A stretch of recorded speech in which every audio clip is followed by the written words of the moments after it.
اعوذ باللہ من الشیطان اللعین الرجیم بسم اللہ الرحمن الرحیم الحمد للہ رب العالمین والصلاة والسلام علی النبی الکریم وعلی آلہ الطیبین الطاہرین المعصومین المنتجبین واللعنۃ اللہ علی اعدائہم من الآن الی قیام یوم الدین آمین یا رب العالمین. اما بعد فقد قال اللہ تبارک و تعالی فی قرآن مجید بسم اللہ الرحمن الرحیم یا ایہا الذین آمنوا کتب علیکم الصیام کما کتب علی الذین من قبلکم لعلکم تتقون. صدق اللہ العلی العظیم و صدق رسولہ النبی الکریم. سامعین گرامی قدر، ناظرین محترم، ماہ رمضان فضیلت، ان تمام عبادتوں کے مقصد اور اس کی اہمیت، اس کی رفعت اور بلندی کے سلسلے میں بات چل رہی ہے. یہ سب کچھ کرنے کا مقصد کیا ہے؟ دعا کی تفصیل کے ضمن آپ حضرات سے گفتگو ہو رہی ہے. ان دعاؤں میں ہم کہتے کیا ہیں اور سمجھتے کیا ہیں اور اس پر عمل کیا کرتے ہیں؟ ماہ رمضان میں صرف دعا پڑھنا کافی ہے یا اپنی دعاؤں کو ذریعے، اپنی دعاؤں سے ہمیں اپنے آپ کو چینج کرنا ہے، وہ مقصد حاصل کرنا ہے، وہ فضیلت جاننا ہے اور وہ اہمیت سمجھ کر اس کے وقار، اس کی رفعت کو سمجھتے ہوئے اس کے فرمانبردار بن جائیں، اس کے مطیع و فرمانبردار ہو جائیں. یہی تو مقاصد ہیں. لیکن ہم اپنی زبان سے نہیں، پیغمبر اسلام احمد مصطفیٰ محمد مصطفیٰ صلی اللہ علیہ وآلہ وسلم یقیناً اہم ترین عبادتوں کے اعتبار سے تمام عبادتوں کے ذمہ دار، تمام پیغام الہی کو پہنچانے والے، نزول قرآن کے اعتبار سے، دستور قوانین کے اعتبار سے پیغمبر اسلام صلی اللہ علیہ وسلم فرماتے ہیں اللہم افتح لی فیہ ابواب فضلک وانزل علی فیہ برکاتک ووفقنی فیہ لموجبات مرضاتک واسکنی فیہ بحبوحات جناتک یا مجیب الدعوت المضطرین. خدایا آج کے دن میرے لیے اپنے فضل و کرم کے دروازے کو کھول دے اور مجھ پر آج اپنی برکتوں کو نازل فرما اور آج مجھے اپنی رضا خوشنودی کے اسباب و ذرائع اختیار کرنے کی توفیق دے دے اور آج مجھے اپنے بہشت باغوں کے مرکزی جگہوں میں سکونت، اطمینان عطا فرما. اے پریشان حال لوگوں کی دعائیں قبول کرنے والے پروردگار، یقیناً دعاؤں میں بہت سی چیزیں ہیں، بڑی لطافت ہے، ہماری زندگی کا محور بھی ہے، نگرانی بھی ہے. ان دعاؤں میں 4 اہم ترین مطالب ہیں. ویسے تو زبان وحی سے نکلی ہوئی یہ باتیں ہیں، یہ دستور ہیں، یہ نصیحتیں ہیں. جتنا بھی اسے سوچا جائے، فکر کیا جائے، غور کیا جائے کم ہے. پہلی چیز ہے اللہ کے فضل و کرم سے فیضیابی. کیسے اللہ کے فضل و کرم سے ہم فائدہ اٹھا سکتے ہیں؟ برکتوں کا نزول کیا ہے؟ معبود کی رضا اور خوشنودی کے حصول کی توفیق. جنت میں اہم مقام پر سکونت کی دعا. جنت میں جانے ہی کا مال نہیں ہے، اہم ترین جگہ کیا ہے؟ اب دیکھیے، اللہم افتح لی فیہ ابواب فضلک. فضل کے معنی الفضل زیادت عن الاقتصار. فضل یعنی زیادہ برتری کے ہیں۔ قرآن کریم میں فضل، برتری، عطیہ، رحمت کے معنی میں آیا ہے۔ عطیہ اور رحمت جو خدا کریم اپنے بندوں پہ نازل فرماتا ہے، اس پر ضروری نہیں ہے کہ وہ نازل کرے، باوجود اس کے وہ از روئے لطف و کرم نازل کرتا ہے۔ اللہ کے اوپر واجب نہیں ہے، اللہ کے اوپر فرض نہیں ہے، لیکن اس کا فضل و کرم ہے پروردگار کا کہ اس نے نازل کیا ہے، بتایا ہے، اور اللہ تبارک و تعالیٰ اپنا لطف و کرم جاری رکھتا ہے۔ اللہ اکبر۔ اسی لیے اللہ کا لطف و کرم دراصل فضل اور زیادتی کے معنی ہیں، اردو کا زیادتی نہیں، ورنہ کوئی ظلم ہے۔ اضافی چیزیں جس کے ہم لائق نہیں ہیں وہ بھی وہ عطا کرتا ہے۔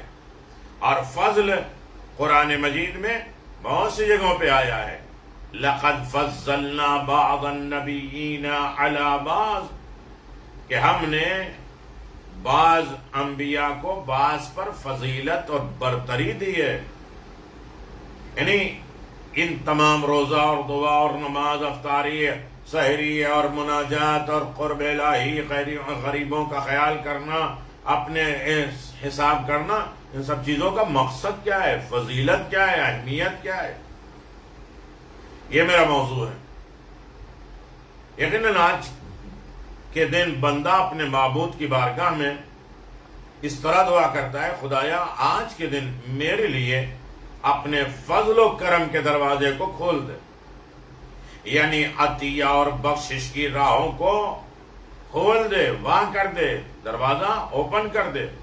اگر بندوں پر خدا کا فضل اور اس کی رحمت نہ ہو تو بندہ آخرت میں گھاٹا اٹھانے والوں میں سے رہے گا۔ چنانچہ خداوند عالم کا اعلان ہے، فَلَوْلَا فَضْلُ اللَّهِ عَلَيْكُمْ وَرَحْمَتُهُ لَكُنْتُمْ مِنَ الْخَاسِرِينَ۔ اللہ اکبر۔ سورہ بقرہ آیت نمبر 64 میں ہے کہ اگر اللہ کا فضل، اس کی رحمت تمہارے شامل حال نہ ہوتی، تمہارے ساتھ نہ ہوتی، تو تم گھاٹے میں ہوتے، نقصان میں ہوتے، خسارے میں ہوتے۔ فضل عدالت سے بڑی چیز ہے، فضل عدالت سے بہت بڑی چیز ہے۔ یعنی جتنا بندہ استحقاق رکھتا ہے، مستحق ہے، ضرورت مند ہے، اس کا حق ہے، اس سے زیادہ بڑھ کر اسے عطا کرنا یہ فضل ہے۔ ہماری نمازیں، ہمارے روزے، ہماری دیگر عبادتیں، حج اور مال، ان کا معیار کیا ہے، ان کا بدلہ کیا ہونا چاہیے؟ اس سے بڑھ کے اللہ اپنا فضل عطا کرتا ہے۔ جیسے کہ ہم قنوت میں پڑھتے ہیں، نماز کے قنوت میں پڑھتے ہیں، الہی اعملنا بفضلک ولا تعاملنا بعدلک۔ امیر المومنین کی دعا ہے، خدایا اپنے فضل و کرم کے ذریعے ہمارا حساب و کتاب کرنا، اپنے عادل کے ذریعے نہ کرنا۔ اگر خدا اپنے عادل کے ذریعے ہمارا فیصلہ کرے گا تو ہم یقیناً اس لائق نہیں ہیں کہ بخشے جائیں، ہمارا حساب ہو جائے۔ ہماری سوچ، ہم ایک نماز کے ذریعے بھی بخشے نہیں جا سکتے۔ نماز میں کتنے خیالات، کتنے فکر، کتنے تفکرات، کیا حالات، یہ ساری چیزیں ہوتی ہیں، ہم کسی بھی عبادت کے ذریعے نہیں بخشے جا سکتے اگر عادل کے ترازو پہ وہ تولے۔ لہذا ہم اس کے فضل و کرم کے امیدوار ہیں، اس کی بارگاہ میں یہی دعا کرتے ہیں، خدایا ہمارے لیے تو اپنے فضل و کرم کے دروازے کو کھول دے۔ اللہ اکبر۔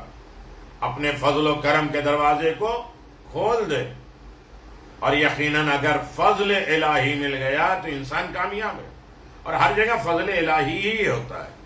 اس دنیا میں ہم جی رہے ہیں، سکون اطمینان سے رہ رہے ہیں، یا اور بھی مسائل ہماری زندگی کے ہیں، سب کچھ سکون سے چل رہے ہیں، یہ ہم تک بیماری آئی نہیں، یہ مصیبت ہم تک آئی نہیں، یہ غربت فقیری تنگ دستی ہم تک پہنچی نہیں، یہ کیا ہے؟ یہ فضل الہی ہے، کرم الہی ہے، ورنہ ہم کسی چیز کے مستحق نہیں ہیں۔ دوسرا جملہ آج کے دن میں جو ہم کہتے ہیں اور پڑھتے ہیں، وَأَنزِلْ عَلَيَّ فِيهِ بَرَكَاتِكَ۔ برکت کیا ہے؟ اس کی تعریف میں آپ کی خدمت میں 2، 3 اور اس کے بعد 11 یا 12 رمضان کے سلسلے میں برکات کے ضمن میں بات ہو چکی ہے۔ ماہ رمضان برکتوں کا مہینہ ہے، اسی لیے اس ماہ کو رمضان المبارک کہتے ہیں، کیونکہ اللہ سبحانہ اس ماہ پر برکت میں بشریت کی ہدایت کے لیے قرآن کریم جیسی عظیم نعمت کو نازل کیا ہے۔ یعنی ماہ رمضان کی برکتیں اس اعتبار سے برکتیں اہم ہیں کہ اس نے ہماری ہدایت کے لیے اس مہینے برکت میں ایک عظیم ترین نعمت جسے قرآن کہتے ہیں، قرآن بہترین مبارک ہے۔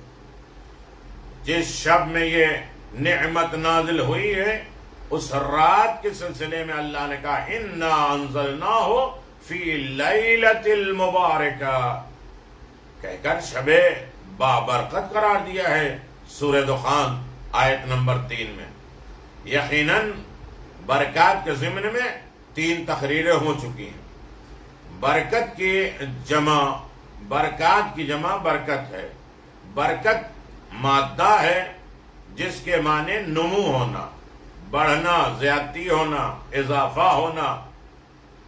برکت کی تعریف البرکت ثبوت الخیر الہی فی الشیء، خیر الہی کا کسی چیز میں ثابت اور باقی رہنا مبارک ہے یا مبارکہ ہے۔ ایک ایسی چیز کو کہتے ہیں جو ظاہر میں کم ہو، قلیل ہو، چھوٹی ہو، مگر اس کا اثر خیر پائیدار ہو، مضبوط ہو، زیادہ ہو۔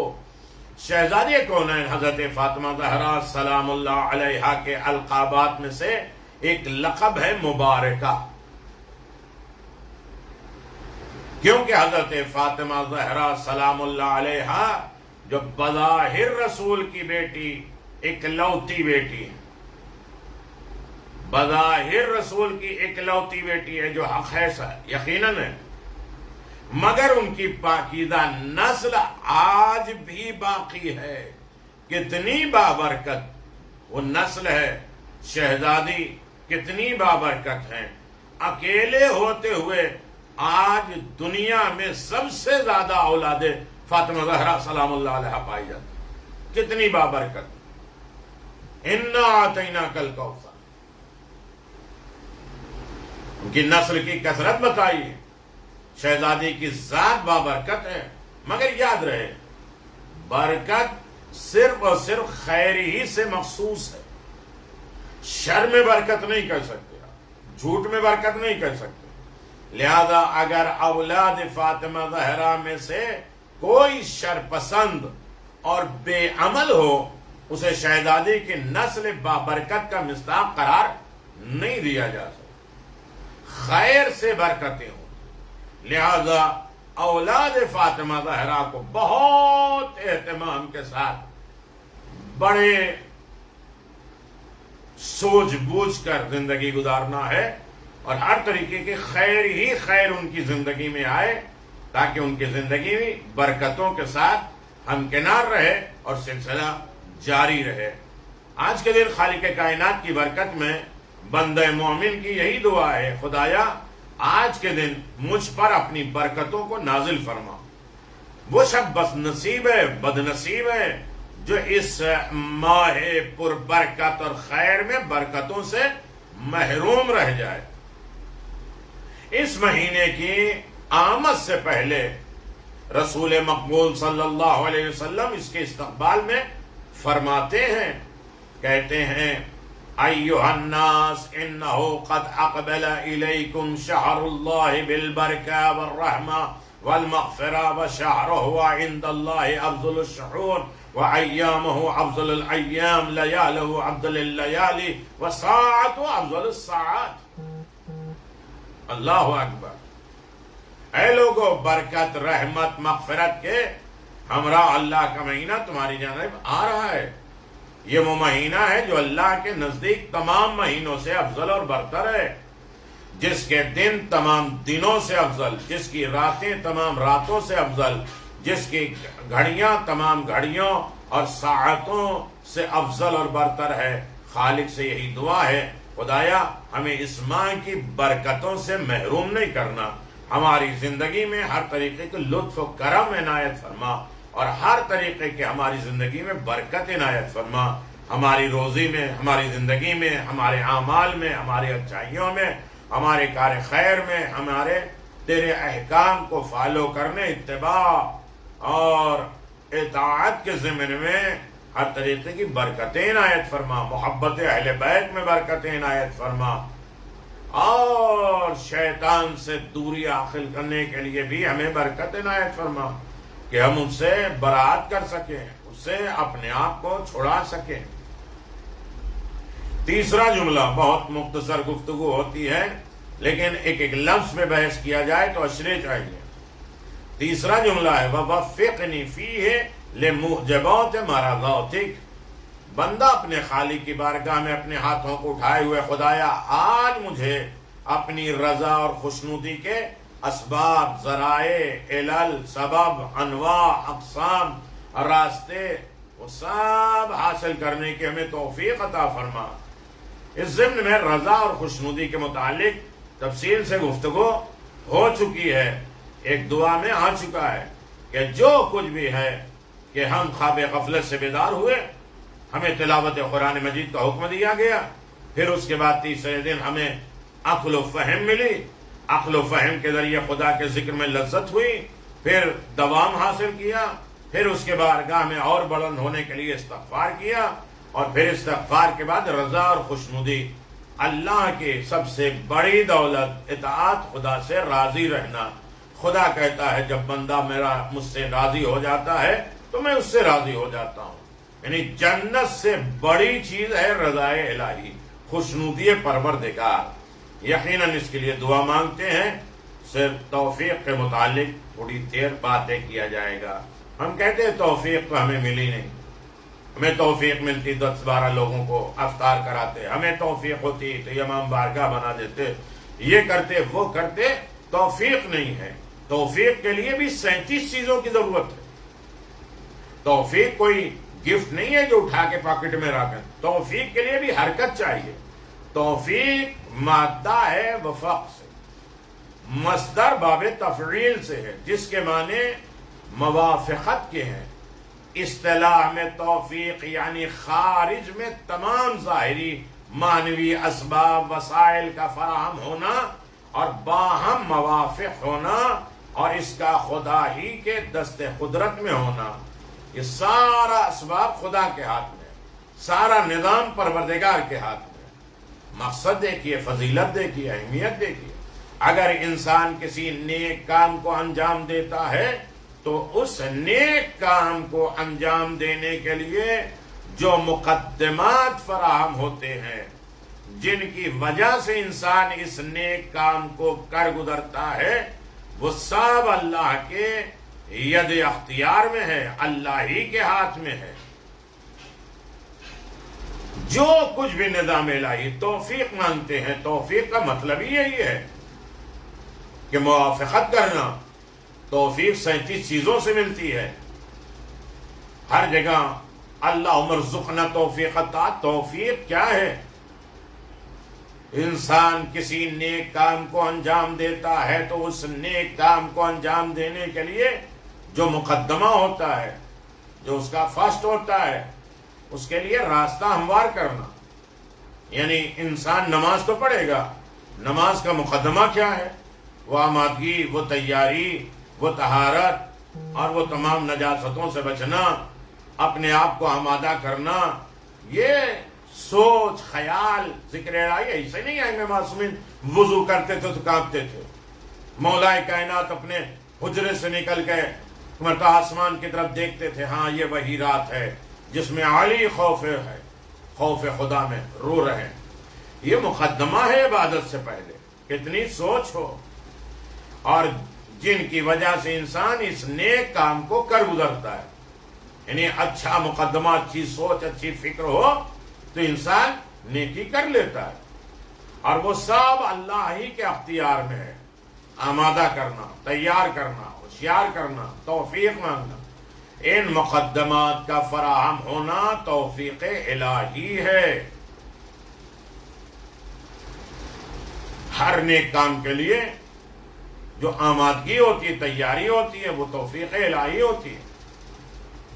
منزل تک بھی پہنچاتا ہے پروردگار, لیکن سوچ اگر نہ آئے, خیال نہ آئے, خلوص نہ پیدا ہو, یقیناً توفیق الہی. امام جعفر صادق علیہ السلام کی حدیث کی روشنی میں اگر دیکھیں تو ہمارے امام فرماتے ہیں, اے فرزند رسول, خالق کائنات نے قرآن مجید میں جناب شعیب کی حکایت کو ان کی زبانی نقل کرتے ہوئے فرمایا ہے, وما توفیقی الا باللہ, مجھے صرف اللہ ہی سے توفیق ملتی ہے. اب یہ نہ کہیں کہ ہمیں تو توفیق ہی نہیں کسی کام کی. توفیق کے لیے اسباب فراہم ہوتے ہیں, مقدمہ بنایا جاتا ہے, مزاج بنایا جاتا ہے, فکر آمادہ ہوتی ہے. مجھے صرف اللہ ہی سے توفیق ملتی ہے.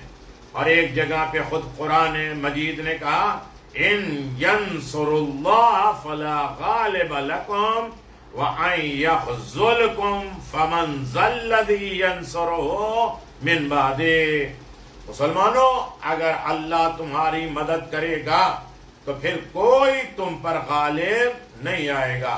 اللہ کی اگر مدد ہے تو یہ بیماری, یہ خرابی, یہ پریشانیاں, وہ حملے, وہ دشواریاں, وہ ظلم, وہ ستم, کوئی چیز ہم پر غالب نہیں آئے گی.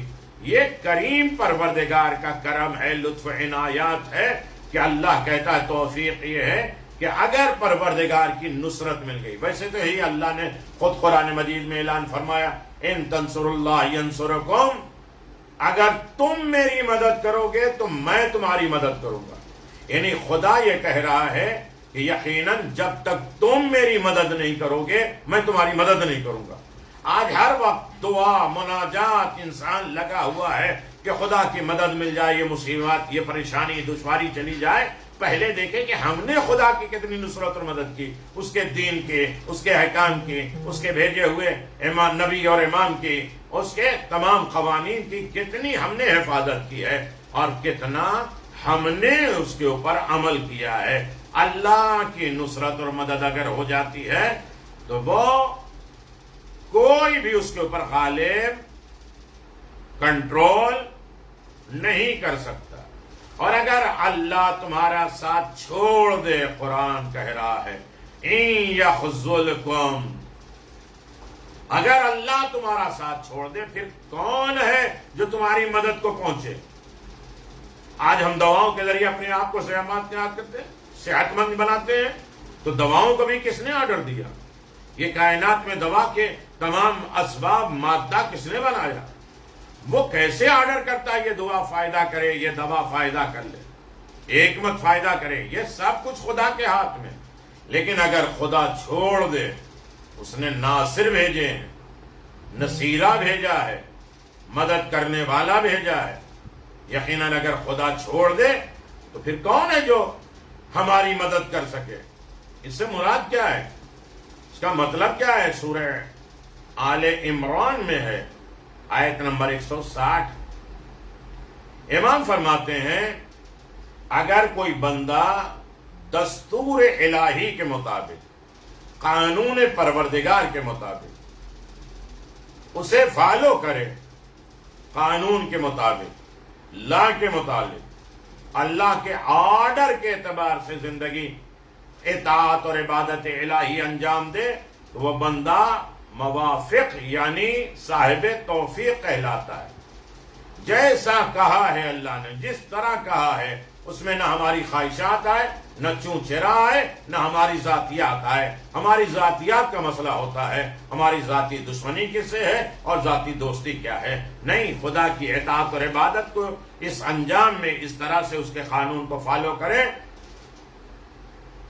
کہ جیسا اس نے کہا ہے اسی کے مطابق، تو وہ بندہ موافق یعنی توفیق کہلاتا ہے، توفیق کے اعتبار سے کہلاتا ہے، کیونکہ وہ دستور الہی کے مطابق اپنے عمل کو انجام دیتا ہے، قانون الہی کے مطابق عمل کرتا ہے۔ اگر بندہ اللہ کی نافرمانی اور معصیت انجام دینے کا ارادہ کرے مگر خدا اس کی راہ میں حائل ہو جائے، نہیں کر پائے برائی، لاکھ کوشش کرے اور اس کو انجام دینے سے رک جائے، تو یہ ترک گناہ بھی توفیق خدا ہے کہ ہم اپنی مرضی سے گناہ سے نہیں رکے، یہ اللہ کا احسان ہے، توفیق ہے، جس کی وجہ سے ہم گناہ کرنے سے باز آ گئے۔ ہاں، اگر خدا اس کی اور معصیت کے درمیان حائل نہ ہوا، اس کے گناہ اور اس بندے کے درمیان میں رکاوٹ نہیں بنا، تو بندے کو خود اس کے حال پہ چھوڑ دیا اللہ نے، تو ایسی صورت میں وہ بندہ گناہ کا مرتکب ارتکاب کر لیتا ہے، گناہ کر لیتا ہے، تو یہ توفیق الہی سے محروم رہنے کی بنا پر ہے۔ اگر توفیق الہی چھین گئی تو ہم شیطان کے ہو گئے، اس کی اطاعت کرنے والے ہو گئے، اور اس کے بعد ہم نے معصیت کر لی، غلطی کر لی، گناہ کر لیا۔ اگر خدا کریم اپنے بندے کو ایک لمحے کے لیے بھی اس کے حال پہ چھوڑ دے تو پھر وہ بندہ گمراہی کا شکار ہو جائے گا۔ لہذا ائمہ معصومین سے منقول بھی یہی دعا میں یہ فقرہ موجود ہے، خدایا مجھے میرے حال پر نہ چھوڑنا، میرے خالق میرے حال پر نہ چھوڑنا۔ لہذا خدا سے ہمیشہ توفیق کی دعا کرتے رہنا چاہیے۔ مولا کائنات امیر المؤمنین علی بن ابی طالب علیہ السلام فرماتے ہیں التوفیق عنایت، توفیق ایک عنایت، گفٹ، تحفہ ہے۔ ایک اور مقام پر ارشاد فرماتے ہیں التوفیق اول النعمہ، توفیق پہلی نعمت ہے، اول نعمت ہے۔ اللہ اکبر۔ التوفیق رحمت، توفیق رحمت ہے، رحمت الہی ہے۔ لہذا خالق کی بارگاہ میں ہمیشہ توفیق حاصل کرنے کی دعا ہمیں کرتے رہنا ہے۔ اللہ تیرے قانون کو فالو کرنے کے لیے، تیری عبادت، تیری اطاعت کے حساب سے جو تو نے قانون بنایا، جو تو نے راستہ بنایا، جیسی سوچ تو نے دی ہے اس کے مطابق عمل کرنے کی توفیق دے دے، یہی توفیق الہی ہے۔ چوتھا فقرہ آج کی دعا میں خلاصے کے طور پہ میں بات تمام کر دوں کہ وَأَسْكِنِي فِيهِ بِحُورِ الْجَنَّاتِ، خدایا جنت کے باغوں کی مرکزی مقام پر میرا مسکن قرار دے۔ صرف جنت میں نہ ڈال دے، جو مین جگہ ہے جنت کی، مرکز ہے جنت کے دار الخلافہ جہاں ہے، اس جگہ ہمیں پہنچا دے۔ بحبوح کے معنی درمیان کے، ظاہر سی بات ہے ہر جگہ کا مرکزی مقام ایک خاص اہمیت رکھتا ہے۔ مرکز کیا ہے؟ ہر ملک کا، ہر شہر کا، اور پھر پوری دنیا کا خانہ کعبہ، اہم دفاتر، اہم شخصیتوں کی رہائش گاہیں، رہنے کی جگہ شہر کے مرکزی علاقے میں پائی جاتی ہے۔ جتنا بڑا آدمی ہوگا تو شہر کے مرکز میں رہتا ہوگا۔ شاید اسی طرح جنت کے درمیانی اور مرکزی مقام پر انبیاء، اولیاء الہی کی رہائش گاہیں ہوں گی۔ اسی لیے بندہ اپنے مالک سے بدست دعا ہاتھ اٹھا کے دعا مانگ رہا ہے، خدایا مجھے جنت کے مرکزی مقام پر رہائش عطا فرما، انبیاء اور صالحین کی ہم نشینی عطا فرما، اور یقیناً جنت اور جنت کے اسباب، جنت کے وسائل کے سلسلے میں بات ہو چکی ہے اور یہ یقیناً آپ نے اسے توجہ کے ساتھ سنا. جنتی ہونے کے شرائط کیا ہیں؟ مرنے کے بعد جنت نہیں ہے. جنت میں رہو گے تو جنت میں جاؤ گے. چلتا پھرتا جنتی. پیغمبر کی خدمت میں ایک شخص آیا اور کہہ رہا ہے کہ میں گناہگار ہوں. پیغمبر نے اسے کہا کہ توبہ کرو، استغفار کرو. جو جانے لگا پیغمبر اسلام نے کہا یہ دیکھو چلتا پھرتا جنتی جا رہا ہے. ابھی زندہ ہے، جنتی ہے. ہم ہر مجلس کے بعد، محفل کے بعد ایک دوسرے کو توجہ کے ساتھ یہ دیکھیں کہ یہ جنتی جا رہا ہے. اعتراضات، فتنے، فسادات، اختلافات اور کسی کی حج و توہین بالکل نہ کریں، اس لیے کہ پتہ نہیں کون جنتی ہے. یہ جنت یہی دنیا میں ہمیں بنانا ہے. وہاں تو جا کے رہنا ہے. ایک ایک اینٹ ہمارا عمل جنت بناتا جا رہا ہے. تو چلتا پھرتا جنتی ایک موضوع تھا میرا جو اشرے ہوئے. وہ کون کون سی چیزیں جب انسان زندگی میں جنت اور چلتا پھرتا جنتی کہلائے گا. رسول مقبول صلی اللہ علیہ وسلم کا ارشاد ہے اگر تم لوگ 6 چیزوں کو مجھ سے لے کر اس پر عمل کرو تو میں قیامت کے دن تمہارے لیے جنت کی ضمانت. 6 چیزیں میری بات مان لو. کبھی بھی جھوٹ سے کام نہ لو. اللہ، بنتا ہو بنے، بگڑتا ہو بگڑے، کوئی مانے نہ مانے، کوئی اختلاف کرے، کوئی دوستی کرے، کچھ بھی ہو جائے جھوٹ سے کام نہیں لے. اگر جھوٹ سے کام نہیں لوگے تو اس کا مطلب یہ ہے کہ تم جنتی ہے. پیغمبر نے جنتی کی ضمانت دی ہے. صادق بنو، سچے بنو، صدیق کے ساتھ ہو جاؤ، صدیقین کے ساتھ ہو جاؤ تو جنتی کی علامت تو یہی ہے. امانت میں خیانت نہ کرو.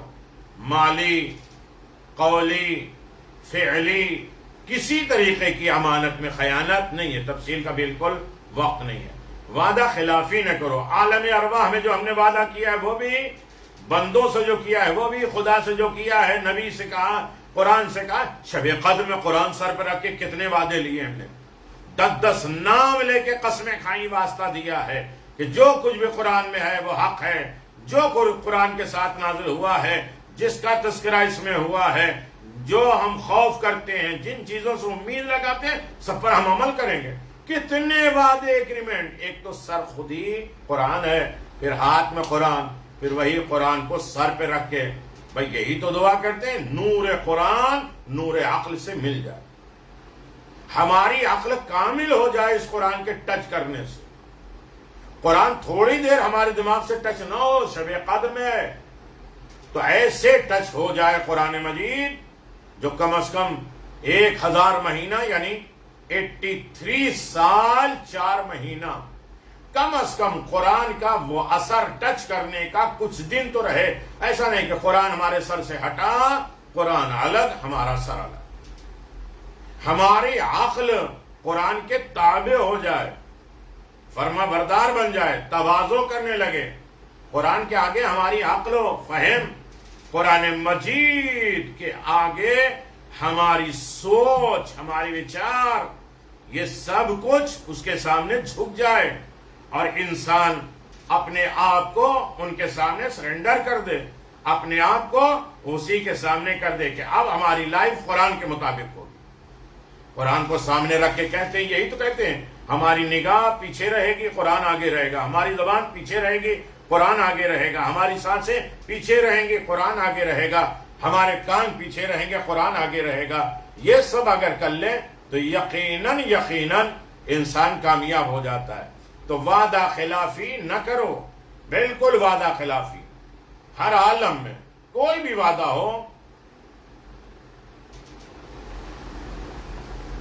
تو اس کے خلاف نہیں کرو. شہوانی خواہشات کی بے جا پیروی مت کرو. جو ہماری خواہشات ہے، ہمارے طمع ہے، ہمارے لالچ ہے، ان تمام چیزوں کی بے جا پروری نہ کرو. جو ہمیں پسند ہے، جو ہم لائک کرتے ہیں، ایسا ہونا چاہیے، ویسا ہونا چاہیے، یہ ہونا چاہیے، ان سب کو چھوڑ دو. پیغمبر جنت کی ضمانت دے رہے. اللہ اکبر. اپنی آنکھوں کو کنٹرول میں رکھو. یعنی جن چیزوں کو دیکھنے سے روکا گیا انہیں نہیں دیکھیں۔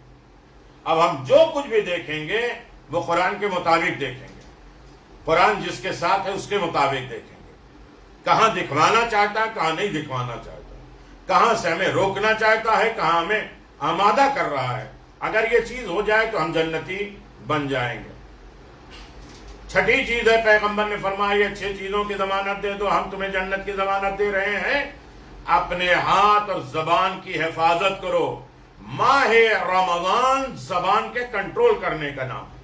جہاں 40 یا 70 گناہ انسان زبان سے کرتا ہے، ہر دن ایک گناہ سوچ لے کہ آج ہم اپنی زبان سے ایک غلطی گناہ کو ختم کر رہے ہیں، ہماری زبان اب پاک ہو جائے، جو بول رہے ہیں طیب نکلے، طاہر نکلے، پاک ہستیوں تک پہنچے۔